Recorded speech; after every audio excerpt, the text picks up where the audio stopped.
Legacy ladies and charity chaps. Monetize your memorial monogram.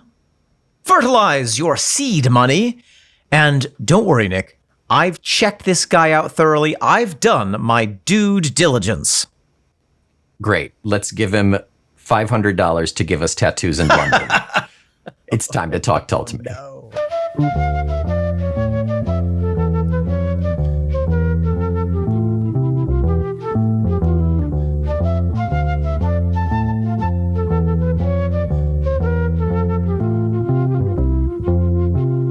Welcome back to the podcast, everyone. I am Omen Thomas Sade. And I am Nick McGill. Together we are the Feckless Momes. And this, my little alms and qualms, is Talk Tull to Me. A conflict of interest in the giving circle of prog rock, in which non-profit Nick and operating budget Omen will run a long-term ROI study of each and every charitable track that restricted spending account rock band Jethro Tull have ever proposed to the oversight committee of our tender earholes. We will declassify the Doan Perry donations, submit in triplicate our application for the Andrew Giddings Governance Grant. We will subcontract the sustainability seminar to Steve Bailey, and we will name one Martin Lancelot Barr as the beneficiary to our bacchanalian budget. And though our coffers may run tragically bare, we shall never spend the rattling tuppence at the bottom of the box, generously plinked through our charitable slot by the tax-deductible tune maker, the resource allocation rocker, the philanthropic flautist, a man for whom both charity and lovemaking are missionary work.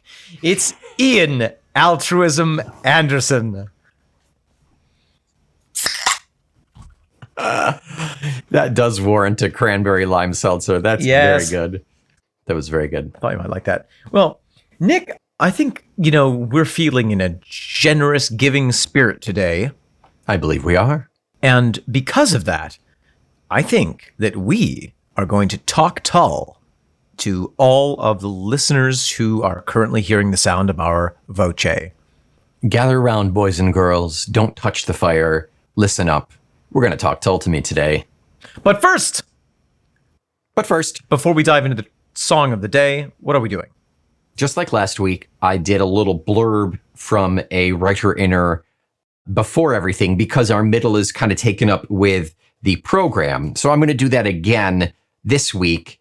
We have a return writer inner already, Danny B. from Denmark. Danny from Denmark writes back in. Danny, be good. Danny, be good. Danny writes in and says, I just listened to your Roots to Branches episode where you mentioned a difference in UK and American drummers. So this is my this is my theory that Doan just has a different je ne sais quoi about him. Yeah. In general, UK drummers are said to be slowed down and US drummers are advanced, meaning US drummers tend to go slightly before the beat and UK slightly after the beat. So US drummers tend to sound more aggressive. Roots to Branches is probably my favorite post-70s album, maybe since the Roots to Branches tour was my first Tull concert experience. 17 years old after starting listening to my dad's records at age 9 or 10 that I found in his collection. Wow. Thanks for all your efforts making this podcast. Greetings from Denmark, Daniel. Beneath that is Danish, sent from min iPhone. Danish is one of those profoundly unserious languages. Mm-hmm, mm-hmm. Thank you so much for writing in. Thank you for your excellent comprehension of English and not forcing us to try to translate from Danish into English.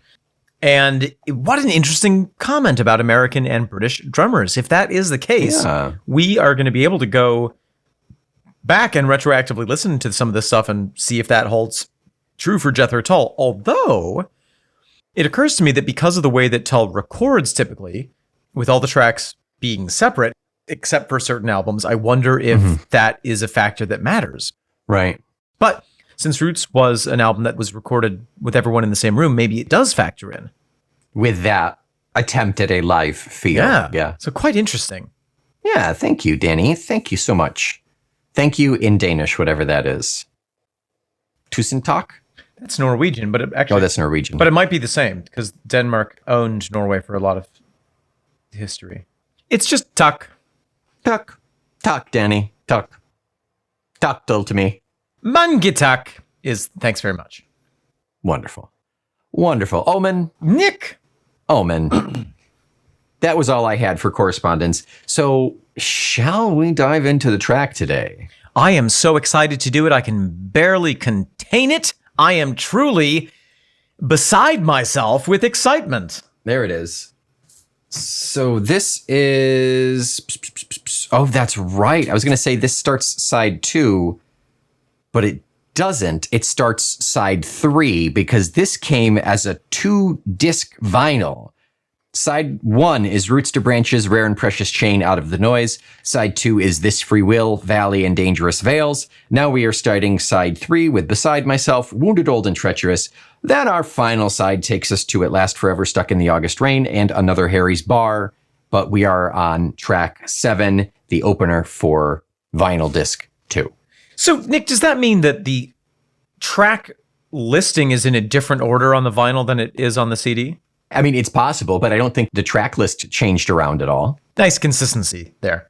They just didn't print half on the other side of the CD.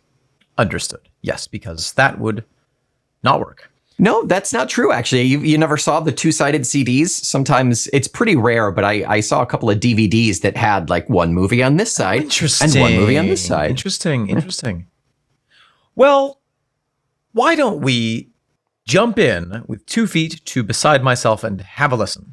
Track number 7, Let's Giddy Up. Yes. Giddy up indeed. As an American, I'm going to start listening slightly before the track starts playing. I'm going to mute before I finish.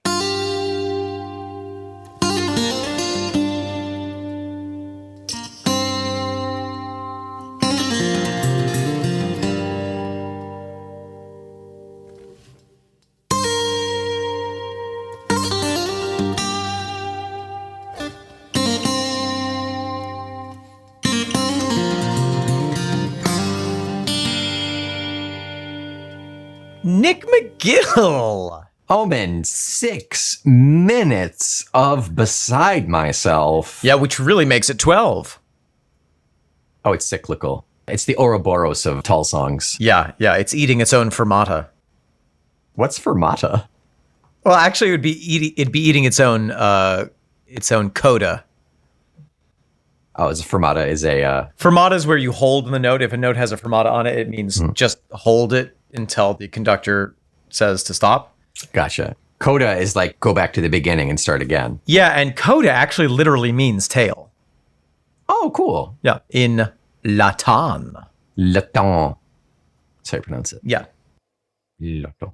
Beside Myself, Nick, we have some real tasty treats musically in here. Happy Halloween, kids. Happy Halloween and happy Hanukkah. You know, time is a flat circle. Built on a square. So what's the first sound that we hear? That guitar, that acoustic guitar. Sweet, sweet guitar. Plinky plunky, kind of not sure where it's going, but it's sultry all the same. The intro of Beside Myself reminded me so strongly of another Tull intro, and I thought maybe it was, she said she was a dancer, but it's not. This song does remind me of Budapest and She Said She Was a Dancer and White Innocence in that epicness that it imparts. But even... It's got a slightly Knopflerian feel. No, you know what it is? You know what it is? I don't know what it is. I got it. I've got it. Give it to me. Give it to me gently, but firmly. Oh, I will. Oh, son. Take two. Yeah. It's got a similar structure. I feel it. Yeah. Oh my God, that song is so good. I know. So what we hear in the beginning of Beside Myself is Ian's amazing guitar intro. He plays a couple of little traveling riffs for us, a little bit out of time, kind of a cadenza to start us off. Very reminiscent of Baker Street Muse. Yeah.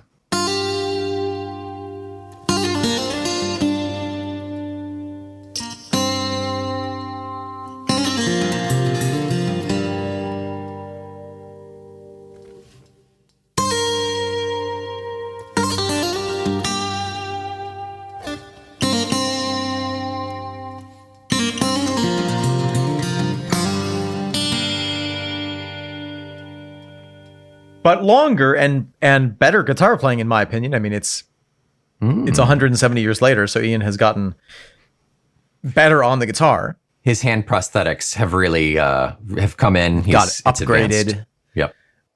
And then he drops us into his rhythmic playing, which is in this era something that we don't hear that often. At least we haven't really heard it much on this album, at least not exposed the way it is in this song. Yeah, even if we do get instances of acoustic, they're pretty nestled in there. So yeah, this is quite a treat.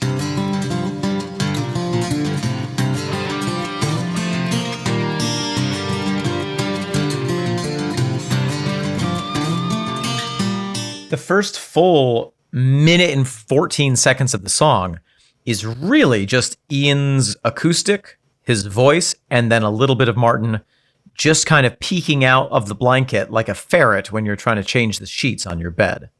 Just sticking out with those riffs every now and then. Hey there. I'm over here now. Can't catch me. And it's and he's panning back and forth. Martin is being panned from the left ear to the right ear for a lot of that, and then eventually he settles in the center. Nice. Very nice. Like a ferret settling down for a nap once you've finished making the bed. Perfect.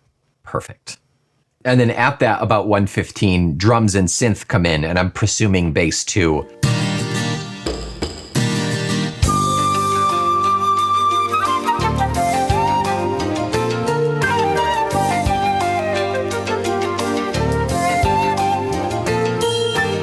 Although the bass is very difficult to notice in this one, I found. I clocked it a little later on in the song. I'm beside myself, out in the middle distance. But yes, I'm fairly confident it drops in right at that minute and 14 second mark, as does the flute.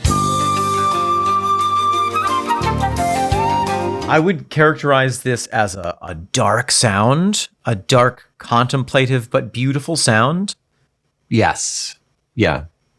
Much like those epics that I referred to earlier. She said she was a dancer, Budapest. Yeah, those are very similar. And much like those, I'm thinking specifically of White Innocence. There is an interplay between the general dark vibe of the song and then these moments when light breaks through and you get this other theme coming in. Okay. Yeah. Usually just temporarily, and then it slides back into the dark. Yeah. At 1:45, we get the talented fingers of Mr. Andrew Giddings giving us some piano, some really delightful piano, which, but a scant few measures later, slides back into the synth. Strip off that word paint, put a cleaner face on.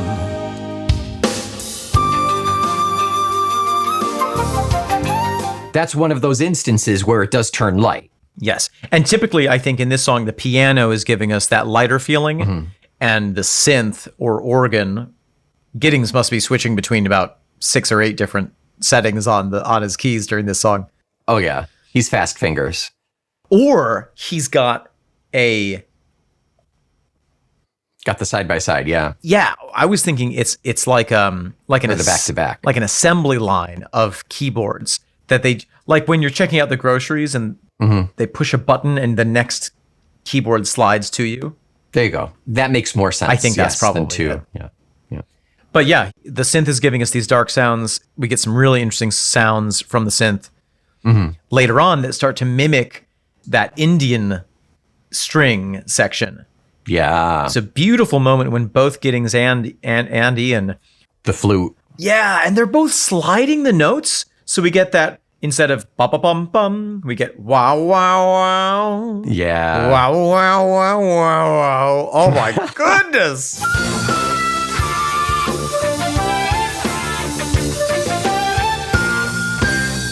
That's much further in. That's near the end when stuff has like really just kind of Opened up.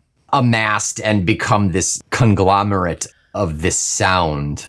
Yeah, I couldn't wait to get there. Yes, it's really fun when it does get there. Yeah. You know, another element of the song that I've noticed musically? Please, I don't know. We Tell get, you know, beautifully said that we start the song off with this great sparseness. And then by the end of it, it is like every piece of flotsam and jetsam has impacted upon this. We're in this maximalist setting. Yeah. But all the way through, we get these little rests, these little like half measure to one measure rests. Feel the wimp inside of me. I'm looking at the waveform and I see 1, 2, 3 to 4 major instances of that. And then there are some smaller ones as well. It's a fascinating choice because for several of them, it could be where the song ends. Yeah. But it's not really like a false ending. It's just a moment of pause that almost lets you deal with what you've heard up to that point. Yeah. But it's not quite long enough to really deal with it before the next part drops in. Yeah. Speaking of where that ends, that beginning noodling of Ian, the first 30 seconds of this song, you could cut that off and you could start it right where he's going boom, boom, boom, boom, boom, where he starts with the acoustic, like really playing it rhythmically, and it would start just fine.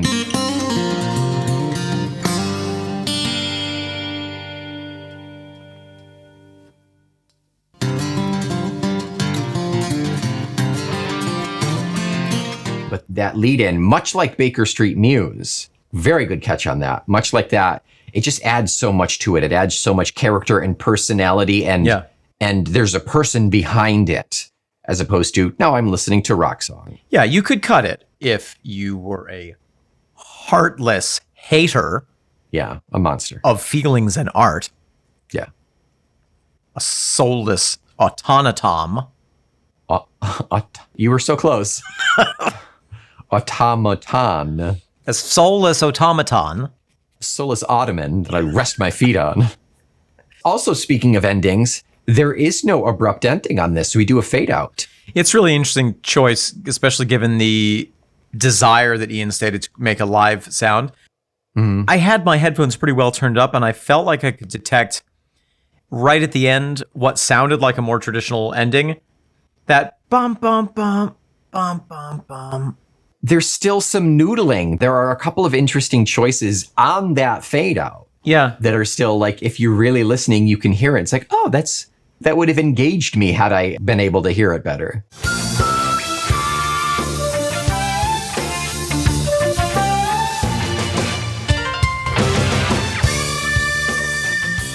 It makes me wonder if they did play it with a performative ending and then later made the decision, you know what, we're actually just going to fade this out for whatever reason. That's interesting. Yeah. Yeah, because that last minute and a half is just the repetition and the building and the growth of ba-na-ba-ba, ba-na-ba-ba, ba-na-na-na-na-na-na-na. Yeah. Repeat. Yeah. Just little details here and there. You know, I think that the synth is kind of the MVP instrument of this song. Yeah. It's doing the most heavy lifting. It's easy to not notice it, but when you do notice it, it's really doing a lot. It's doing it well. Just a couple other little details. At 2:50, when Ian sings Beside Myself, that harmony, he has a little harmony, a little doubling of the voice. It's nice. I'm beside myself. His voice is so sweet in this song. Yeah. That harmony is really powerful. The only instance, I think, in this song that we have that, but the harmony is going up above it, and boy, it's nice. Yeah, I think on some other points he puts an echo on his voice, but that's not the same thing as right. This moment. Mm-hmm. Yeah, this moment's pretty potent. I'm beside myself. There are a couple of instances, and this is paralleling how Ian is using his voice with this very pure, sweet tone. There's one part where he comes in on the flute, one of the long notes, and his attack on the flute is so clean and pure. It is something that he probably would not have had the ability to do back in the days of Baker Street Muse. Yeah. Yeah, it's crystalline. It is so clean. Yeah. And then, just for contrast, he gives us some dirty huffing and puffing. That's what we like from Ian. Some dirty flutter tonguing. I'm beside myself. Yeah, I'm beside myself. Speaking of Ian, he plays the tambourine somewhere around the 4-minute mark. Okay, I forgot about that. Yeah. I didn't notice it until I realized that it had been in the back of my consciousness for a number of seconds. Mm-hmm. Like when you leave the house and you're like, I'm sure I haven't forgot to leave the oven off. Did I? Forgot to leave the oven off. Did I turn the oven on before I left? Damn it, I didn't. Small child messing down in the streets of Bombay. Cities like this have no shame indeed, why should they? The attack on the tambourine must be incorporated so well that it's not meant to be noticed when it comes in. Right, by the time you catch it, it's like, oh, where the hell did this come from? Call the tambourine department, my tambourine's on fire. Going back to that fade out real quick, that last minute and a half, really going back to what we've been saying this whole time, really has that live feel. Yes, it does. Like you said, had they not faded out, they could have ended on a bump. Right. And I said last week that this song always felt like a live song to me, like we had heard it / seen it before in concert. So I consulted the archives and I have some numbers for us. The MOM archives? Not the MOM's archives, the regular archives. the regular archives for setlist.fm. Ah, yes. It has been played 279 times in concert. Wow. By Tull. Wow. And we were seeing Tull around 2000, 2003, somewhere around there, right? Yep. So it was played 54 times in 2000, 18 times in 2001, 0 in 2002, 48 in 2003, and 3 times in 2004. We definitely saw them once or twice in that span. Very likely that we did hear them play this song. Yeah. They started it in 95, obviously, with this tour, and then the last was in 2008. And that last couple of minutes, that is exactly the space where Ian has the opportunity to go over to Martin during that era and fling his flute back and forth and make a scene. Seductively wave his hips, yeah. Yes. The smoke machines, the lights going in and out and everything. No more smoke machines. Back then. That's true. Yeah. Just one final note on the music. We talked about this in a preceding week where I think, who did we read last week from the German program? I think that was Martin, right? What was the Dangerous Veils? Or no, it might have been Ian, actually. Let me check. It was Martin. Yeah. It may have been Martin that said this, but it was one of the band members expressed that one of the techniques that the band used for getting this more exotic Eastern feeling was rather than to use a lot of funny time signatures, they just start phrases in places other than the downbeat of the one of the measure. Right, yeah. This song is a fantastic example of that. Counting the measures, you can feel where the beat is, and a lot of that ba-da-dum-bow. Da-da-dum-dum-ba-dum. That's starting on the 3 or the 4 of the measure. Okay. Yeah, that makes sense. 1, 2, 3. Da-da-dum-dum.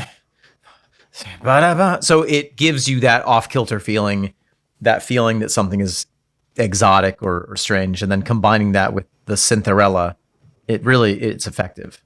Yeah, that was either Martin or that does sound like something Doan would have talked about too, musically. Possible. Yeah. Because he attacks things a little early. Earlier. He attacked me earlier. Show me on the squash where... Show me with the drumstick where Doan attacked you. Show me on the pepper plant. Okay, here we are.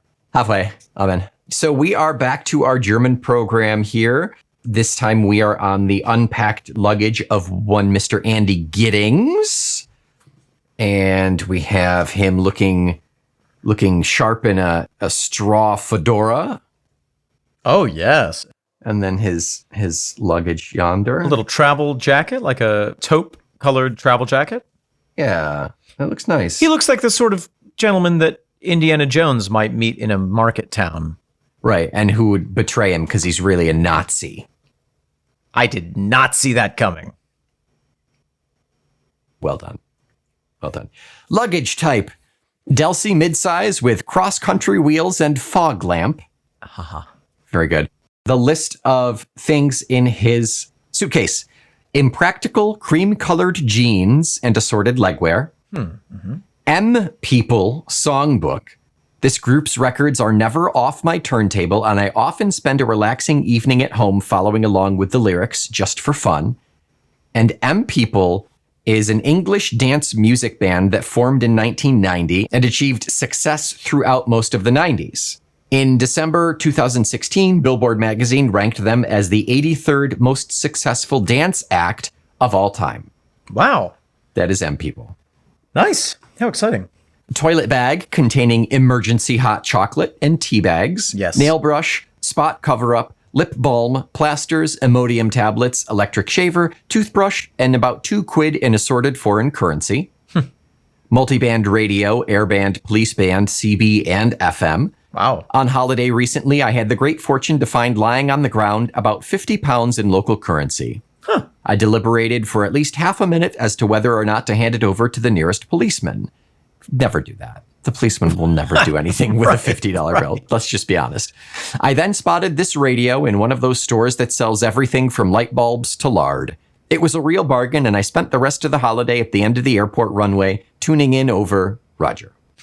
Squeaking doll. I don't know how that got in here, and it's just a little girl's doll. Empty beer bottles start the day with a hearty breakfast. Ian Anderson's Divinities CD. If you haven't bought this album already, it's an absolute must.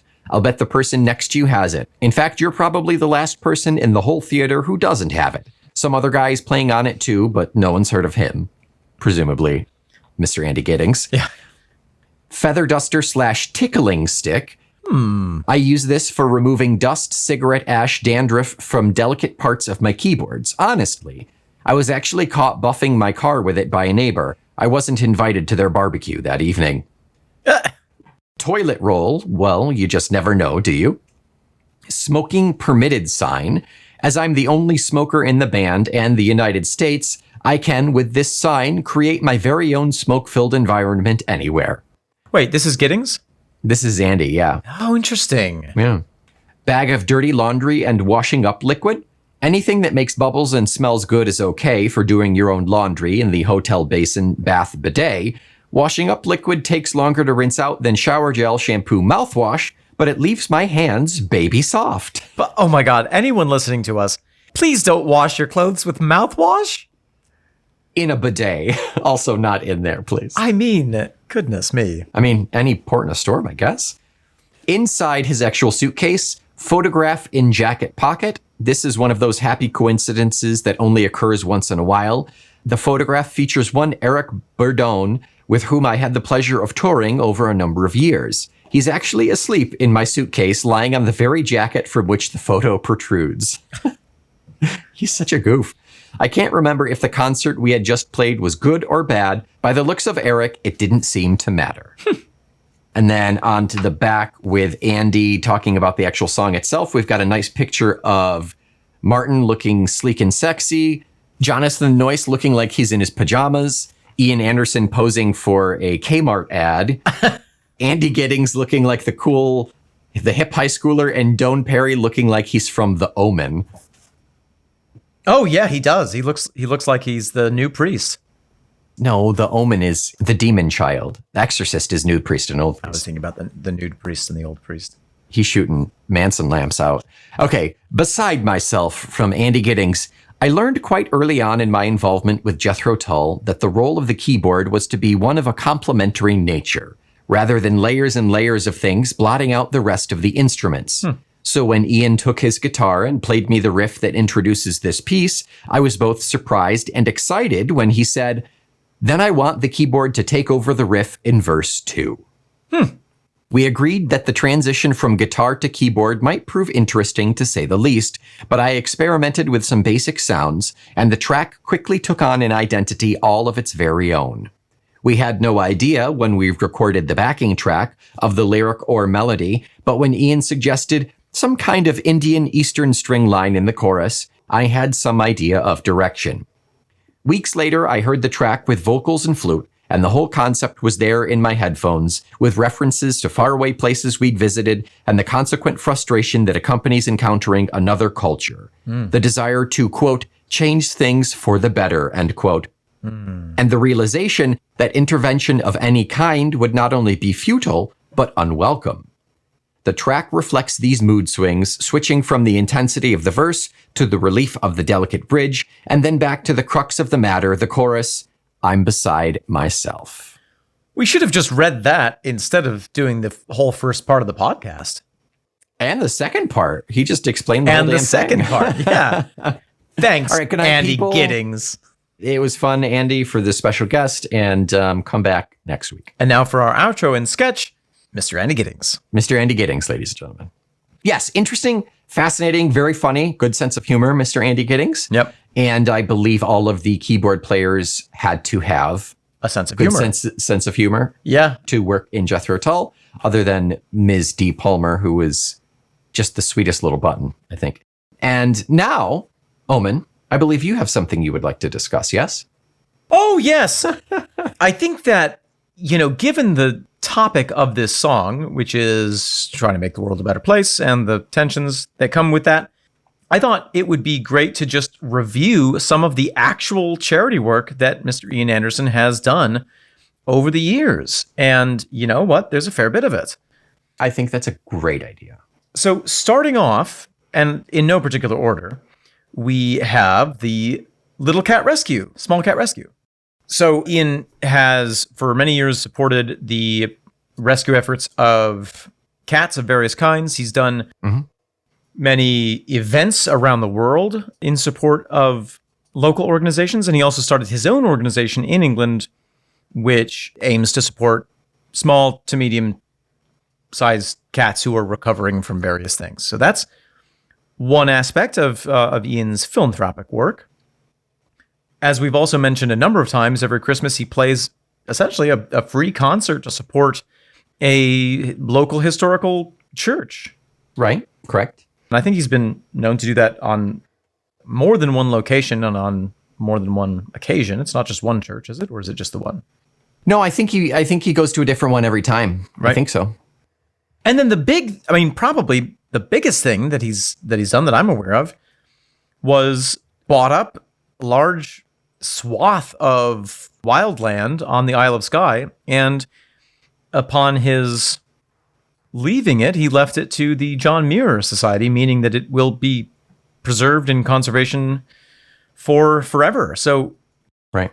really, whatever, we're going to talk about the feelings of the writer in the second half, and the feeling of, can you do anything to help people? Are you doing enough? Is it better not to do anything? But despite all those feelings that we're going to talk about, Ian has done quite a lot to make the world a better place, and not just in terms of making great music, but actually using his platform as a way to positively influence the very specific things that he feels passionately about. And I just think that, that is such a great model for other people to follow. Find something that you're passionate about, and then find a way to make a difference using your unique skills.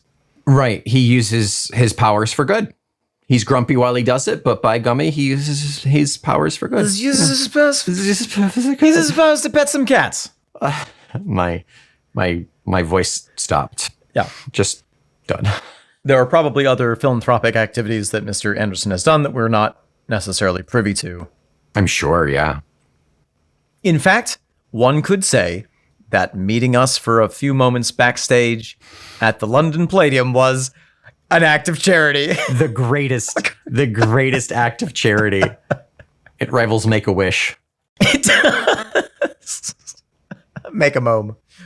Make a mome. Wish a mome. Momo-Wish. The Momo-Wish Foundation. Nick, welcome back to the second half of Le Cast du Pod. Here we go. Beside myself. beside everybody's self. Here we go. So Andy really told us what it's about. Not that it's veiled. I mean, you don't really need to dig in too far to really decipher this. It's not like there was a spoiler alert there. True. What does the phrase beside myself mean? Oh, to be beside yourself is to be kind of, you don't know how to react almost. You're taken aback. It's like you're viewing yourself from like an out of body experience. You're seeing yourself stalled there. Wow. That's how I always saw it. Yeah, that's a great description. I think of it as you have too many emotions. You have too much emotion to be contained in your own body. So you have to almost, it overflows. Oh, interesting. Oh, yeah. I'm thinking in the sense that you're overwhelmed, so you can't process. Yeah, sure. Yeah. No, I think that works. You could be beside yourself with anger. You could be beside yourself with excitement. You could be beside yourself with Hunger. With hunger, I suppose. Yeah. I'm really hungry. I'm beside myself with desire to have a couple of potatoes. Cheeseburger. Small child messing down in the streets of Bombay. Small child messing down in the streets of Bombay. Well, thank you, Ian, so much for giving us our setting. You know exactly where this is. Yeah, and where is Bombay? India. It used to be called something else. It is now called Mumbai. Okay. Bombay was the Dutch name given to it, which means good bay or good cove. Oh. It was colonized by the Dutch? Is that what it is? Yes, I believe that they were the ones who initially colonized it before it was taken over by the British. Those Brits. Those resourceful Brits. Yeah, probably in the days of the Dutch East India Company. But it does sit on a bay, and it is now known as Mumbai. And it is the bomb. Yeah. And it is a densely populated city where it's a financial center, so it has very, very wealthy people and then the poorest people in the world, all crammed into the same place. Yes. Yeah, that's cool. That's great. I love those things. Love those things. Great for the soul. Mm-hmm. What is messing down? Just fooling around, right? Just playing. Yeah, I guess that works. But to mess up is to like screw something up. To mess down is to do something very well. I don't think that's how it works. Is it possible that it's a British phrase? Because mess could also mean it comes from mesa, as in table. And so mess in the army is when you eat. For food, yeah. So could messing down be having his dinner? Having his street dinner? Oh, as the verb. Oh. Yeah, that's possible. That's possible. Yeah. Interesting. Yeah. I don't see anything to say otherwise. And honestly, I think the context works in the sense that he's seeing this small child eating in the streets.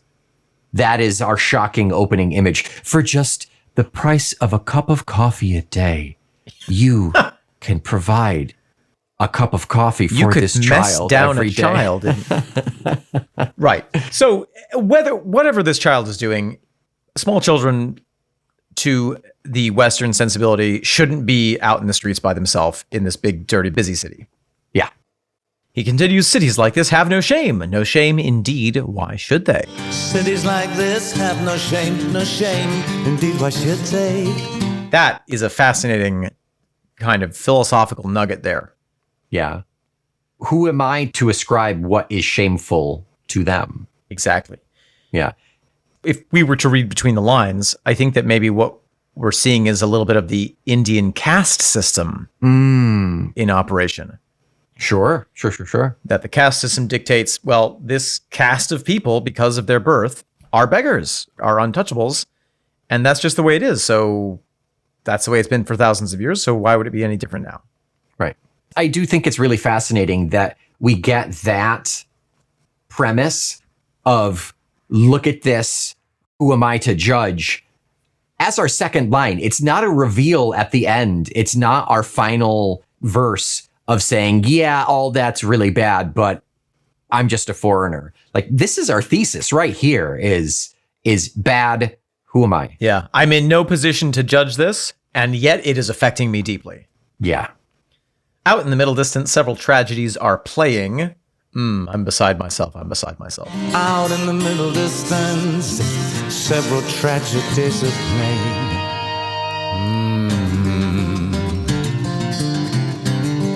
I'm beside myself. I'm beside myself. It's so interesting. You know, having lived in Paris particularly, but also this is the case in New York and in London, poverty is so out in the open. Mm-hmm. And you can literally see, several tragedies occurring in the middle distance. Yeah. And at a certain point, if you live in those cities long enough, in order to survive, you have to get good at blocking that out. Yeah. Or to see it and say, well, that's what's happening, and I'm just going to go about my day. Yeah. What can I do? Yeah. Just thinking about in London when we were walking back from the restaurant where we spent the evening having Indian food with one James Duncan Anderson. Oh, yes. We saw so many tents had popped up in that time from when we walked there in daylight to leaving at 11 p.m. Yeah. And they were just on the sidewalks. They're just on the streets. Yeah. There's almost nothing that you can't get used to. So I think what's happening here is Ian is, the singer, is in Bombay and seeing a different kind of this tragedy and poverty than he's ever been exposed to before. And it's shocking. Yeah. Right. I'm sure he's spent time in London, but this is the next level. And in that light, I wonder if the phrase "I'm beside myself" takes on a double meaning. One, I'm beside myself with horror at this, but also I'm of two minds as to how to react to this. Oh, okay. Yes. On the one side, I want to rush out into the street and grab this kid and take him to my hotel and feed him. And eat him. And I love Indian food. the other part, oh no. And the other part is, that's not Tull. The other part is knowing that anything he could do would be futile, or convincing himself that whatever he would do would be futile. Right. It's a drop in the bucket. I can't pay for this kid the rest of my life. Or if I do, there's 30 others literally right behind him. That I can see. Yeah. So we move on. Big sister, can you hear him? Can you hear him? I'm beside myself. Big sister, can you see him cry? See him cry. I'm beside myself. Big sister, can you hear him? Can you hear him? I'm beside myself. Big sister, can you see him cry? See him cry. I'm beside myself. This is quite interesting. So we're still talking about our small child messing down. I think so. Yeah. And there's some relation. The sister is there with him, is not there with him. Is she there, but she's distracted? Is she a cross-eyed Mary? Like, what's going on here? Is he looking around for the person responsible for the child? Right, yeah. Or is it possible that Big Sister is like Big Brother? The society itself. Like Society? It's Society. Yeah, the society itself. And is he saying, India, where are you? You know, the systems of India, where are you to take care of this kid? Yeah. Sister India? Sister India, a common phrase that we've all used. Too many times, honestly. Brother Pakistan. Cousin Bangladesh. Uncle Turkey. Uncle Turkey. I saw you taking money in the shadows by the station there. I saw you taking money in the shadows by the station there. This is where we get a shift musically, where it brightens. Yes. I'll wish you up a silver train. Trains. To carry you to school, bring you home again. Strip off that work paint and put a cleaner face on. I wish you up a silver train to carry you to school, bring you home again. Strip off that work paint, put a cleaner face on. This is one of those classic Ian Anderson ruptures, where he's like, reality, no step, and now I'm a gray goose flying in the clouds. It's his fantasy. His overactive imagination gets the better of him, and we get this little juxtaposition here. Yeah, I'm imagining providing for you not only an education, but the means to get there, an ability to not have to work, to be clean. Yep. And then we get dark again. I mean, we get dark again because he's not really doing it. He's beside himself. Yeah. That's imaginary Ian that's doing all those things. Yeah. I will wish you up a silver train. I haven't done it. I can't do it. It's just a wish. But I'll totally do it But I'll do it. in my head. Hollow-faced mother with her babe in arms. Babe in arms looks through me. Hollow-faced mother with a babe in arms looks through me. So now it's getting quite real. Yeah, very much so. The hollow-faced, the non-connective stare of the baby that all speaks to malnutrition. Also, he's putting himself in a position where he is just a faceless member of tourists who are there all the time, and they're no different. Interesting. They see one white balding tourist, they've seen them all. Yes, there's that sense of, yeah, the baby's looking right through him in just the same way that everyone else is looking right through the baby. Exactly. Interesting. Exactly. Yep. Behind forgotten charms to soothe me. Behind forgotten charms to soothe me. I feel like that is a reference to the mother's faded beauty.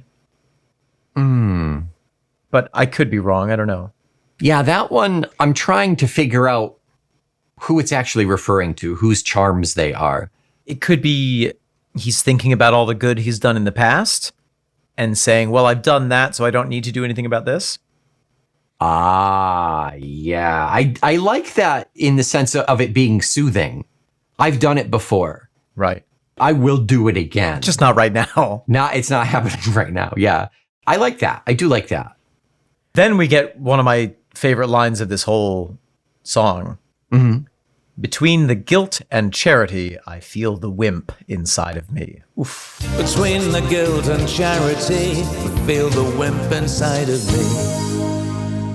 Wimp is such a very interesting choice here. It's very jarring for me. That line takes me out of this song. We've noticed it with a couple of other words in this era where I think it's very 90s. Yeah. Yeah. We don't really use the term wimp these days, but in the 90s, it was a term that was used a lot. So wimp as a noun was started in the 20s, but didn't get really popular until the 60s, and it really shot up in the 60s. They don't really know where it came from. They think it might be a derivation of whimper, to shorten whimper to wimp. Oh, interesting. Yep. Also possibly connected to the character of Wimpy from Popeye, who's classically non-aggressive. Yes. Yeah. Yeah. Interesting. Oh, great little etymology there. Yeah. In the 90s, it meant someone who didn't have the physical or mental or moral fortitude to do what needed to be done. A weakling. A weakling. It's a weakling in any sense, yeah. To wimp out is to not do the thing that you said you were going to do. Yeah. Because you're scared of it. Because you're scared, because you can't do it, and you know you can't do it, so you're not even going to try. Yeah. Right. So it's very vulnerable to say, I feel the wimp inside of me. Yeah. Between the guilt and charity. So I feel guilty about it. I have done charity.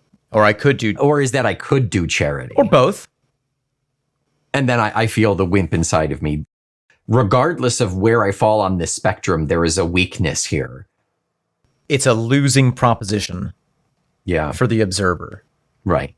Because either you don't do anything and you're a wimp, or you do something and it's not enough. And so you're a wimp. And it's not enough. Yeah. And you feel guilty about it. Right. Yeah. Out in the middle distance, still more tragedies are playing. I'm beside myself. There's this feeling that the need is infinite. Like you said. It's still happening. Yeah. Over and over. Anything you do is a drop in the ocean. Mm-hmm. A bucket in the ocean. You drop the bucket into the ocean. No littering, please. Please. As long as it's not a plastic bucket. So then we get another change in tune and tone. Mm-hmm. The most positive, bright section of the song. This is our piano, right? Yes. I think, yeah. I'm so proud of you swimming up from the deep blue. Which one of me do you run to? I'm so proud of you swimming up from the deep blue. Which one of me do you run to? this idea of which one, there are two of him, really does make me think it goes back to that idea of the two instances, the wimp or the charitable. Mm-hmm. And which one do you run to? But why? Why is that even a question? And who is he proud of? And why are they swimming up from the deep blue? Well, I think since the last time we heard this sound, this was that I'm going to fantasize. I think he's back and talking about whoever he saved, whoever he rescued. Oh, the kid, yeah. Yeah, and swimming out of the deep blue is swimming out of this tumultuous ocean of poverty. You're the one who beat the odds. Yeah, exactly. Wow. Which one of me do you run to? The real one or the fantasy version of myself who's fixing all your problems? Yeah. If you run to the real one, I'll feel guilty and can't do anything for you. But if you run to the fake one, I'll feel kind of good about it, but I still can't do anything for you in reality. But it's not going to do anything for you, yeah. Yeah. And that's it. And then we get the repetition of the first verse. We get no closure at all. As we shouldn't. Right? Because it has not been solved. As we should not. So, in this no-win situation that Ian has set up for us, what does one do? What is our responsibility to help or to intervene in the tragedies that play out around us? And is it a real danger that we could get lost, that we could lose ourselves in trying to solve all these problems for other people? That's the thing. You know, you have to go into it in a good mental space of doing what you can. There's a podcast that Ray and I listen to. It's called Dear Old Dads. Oh, interesting. It's three really funny guys, really brilliant guys, and they're all dads. And every week they talk about something kind of dad related, family related. And one week they were talking about the idea of giving your everything versus giving everything you have after you care for yourself. Uh-huh. And it's the idea of, I could give all of my money to charity in one go, and then I'll be broke and I can't do anything else. Yeah. Or I could take care of myself and go donate my time. I could do this instead of this. I could do something that's more constructive and viable for me. And I think that needs to be more realistic of an option as opposed to, I donated $20 to this charity. And that's fine. Please do donate that $20 to that charity if that's what you want to do. Literally every dollar helps. I think that if we take this song and then also take the real life Ian into an account, I think that what I get out of it is a sense of, yes, intervene in the world in a way that you think you can positively affect it, but do it with deep, deep intentionality and do it in such a way that you are making a positive change for things that you really, really care about. Because you are spoiled for choice. Yes, exactly. And your impact, the impact of your action that you make from a really deeply rooted sense of this is the thing that I have chosen versus, there's so much need, I just need to give to everything. Yeah. Your impact is going to be stronger, I think. Yeah. Rather than the spray and pray method of like, okay, $5 here, $5 here, $5 here. It's a shotgun, you sick son of a bitch. Not whatever it is you're thinking about. Or a concentrated effort. Yeah. Yes.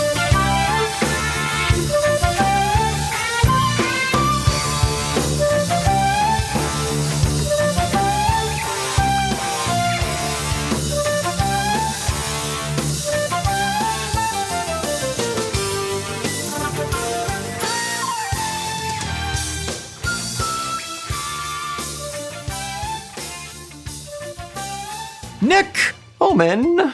I am sitting next to someone that I care deeply about. It's me. Oh, how sweet. You gave yourself a Valentine's card.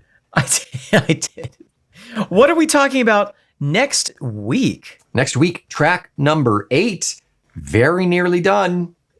8 out of 11. Seems impossible. We are on a smooth, slinky, swanky song. We're on Wounded, Old, and Treacherous. I frickin' love this one. Speak singing till the day is dawned.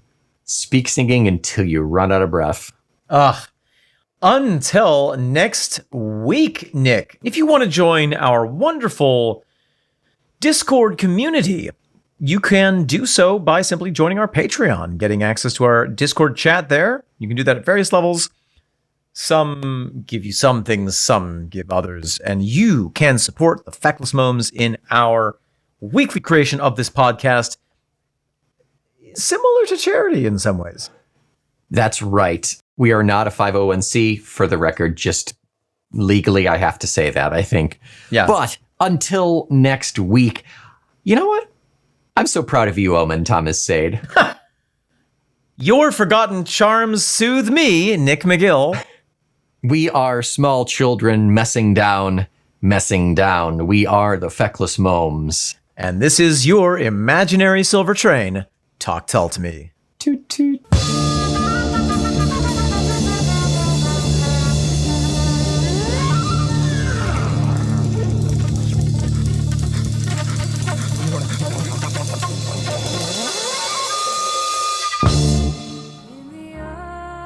Nick, what charitable organizations have you, or do you, or would you wish to support?